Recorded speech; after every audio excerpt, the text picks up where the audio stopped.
حضور نے جب کوئی راز کی بات کرنا ہوتی تو حضرت حذیفہ بن یمان سے کرتے۔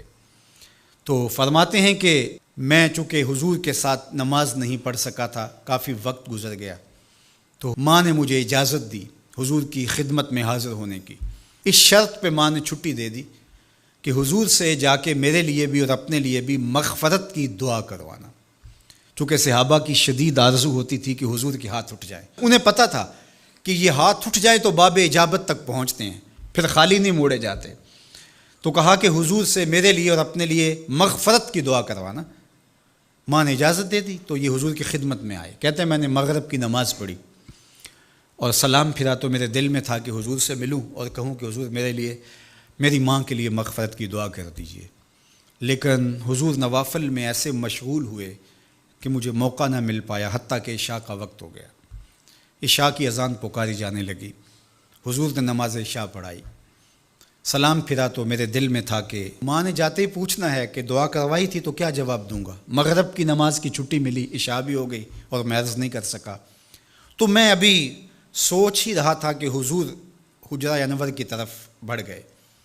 اب جنہوں نے مسجد نبوی کی حاضری کا شرف پایا ہے وہ جانتے ہیں کہ مصلی نبوی سے حجرہ رسول کا فاصلہ ہی کتنا ہے، اور جنہوں نے یہ شرف نہیں پایا میری دعا ہے کہ وہ اڑ کے مدینے چلے جائیں۔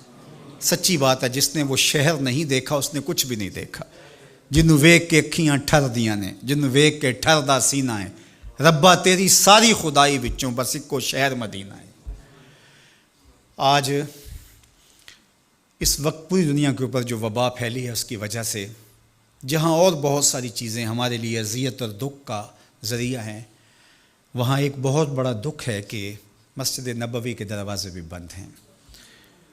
تو یہ دن تھے کہ حرم کی رونقیں دیکھنے والی ہوتی، مواج انور کے سامنے درودوں کی بہار ہوتی، مدینے میں بیٹھ کے حضور کے روضے کے سامنے حضور علیہ الصلاۃ والسلام کے شہر کی پکی ہوئی کھجوروں سے افطاری کرنے کا اپنا ہی لطف ہوتا۔ آج مدینے کے لوگ بھی ترس رہے ہیں۔ بچپن سے لڑکپن تک اور لڑکپن سے جوانی تک اور جوانی سے بڑھاپے تک 80 سال عمر ہو گئی، جنہوں نے رمضان المبارک کا روزہ مسجد نبوی سے باہر کبھی کھولا ہی نہیں، آج اپنے گھروں کی چھتوں پہ کھڑے ہو کے میناروں کو دیکھتے اور چیخیں مار رہے ہیں۔ اللہ اس وبا کے دن مختصر کر دے اور اس امت کے لیے آسانیاں پیدا کر دے۔ تو حضور علیہ السلام اٹھے مصلی انور سے اور اپنے حجرہ انور کی طرف چل پڑے۔ تو حضرت حذیفہ بن یمان کہتے ہیں کہ میں بھی حضور کے پیچھے چل پڑا، غیر ارادی طور پہ کچھ رفتار تیز ہو گئی تو قدموں سے آہٹ پیدا ہوئی۔ تو حضور نے ارشاد فرمایا کہ من ھذا، کون ہے؟ پھر خود ہی کہا حذیفہ تو نہیں؟ قلت نعم، میں نے کہا جی حضور میں حذیفہ ہوں۔ تو آقا کریم علیہ السلام نے کوئی توقف کیے بغیر فرمایا ما حاجتوں کا غفر اللہ لک والے امک، اللہ تجھے بھی بخش دے، تیری ماں کو بھی بخش دے، کس کام آئے ہو؟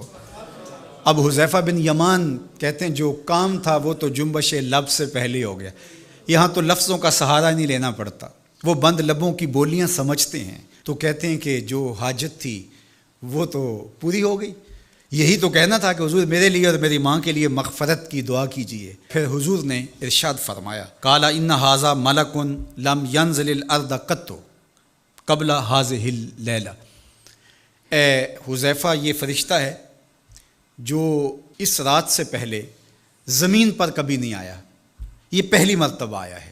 استاذن ربہ ان یسلم علیہ، اس نے رب سے اجازت مانگی تھی، مالک تیرے محبوب کو سلام نہ کر رہا ہوں، مجھے سلام کرنے آیا ہے، لیکن ساتھ ساتھ مالک نے کہا کہ جا رہے ہو میرے محبوب کے پاس سلامی پیش کرنے کے لیے تو ایک تحفہ بھی لیتے جاؤ، تو وہ بھی مجھے دینے آیا ہے۔ تو وہ تحفہ کیا ہے سنو، بے انا فاطمہ سیدۃ نساء اہل الجنہ، مجھے خوشخبری دینے آیا ہے کہ آپ کی بیٹی فاطمہ جنتی عورتوں کی سردار ہے، اور وَأَنَّ الْحَسَنَ وَالْحُسَيْنَ سَيِّدَا شَبَابِ أَهْلِ الْجَنَّةِ، اور حسن اور حسین فاطمہ کے بیٹے جنتی جوانوں کے سردار ہیں۔ یہ آج خوشخبری لے کر کے میرے پاس مجھے سلام کرنے آیا ہے۔ تو یہ ملکہ جنت ہیں، خاتون جنت ہیں، سیدہ نساء اہل جنت ہیں۔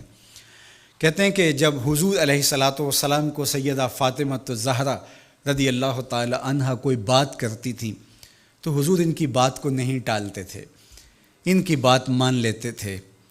تو آج ہم سیدہ فاطمہ الزہرا رضی اللہ تعالی عنہا کی وساطت سے حضور کی بارگاہ میں استغاثہ پیش کرتے ہیں کہ اس امت مرحوم پہ اللہ سے رحم کی خیرات مانگیں اور اللہ میرے وطن کی خیر کرے، امن، رحمت اور کرم نوازیوں کے اجالے اور نور نصیب ہو، میری قوم کی بیٹیوں کو اسوہ فاطمہ کے اجالے عطا ہوں۔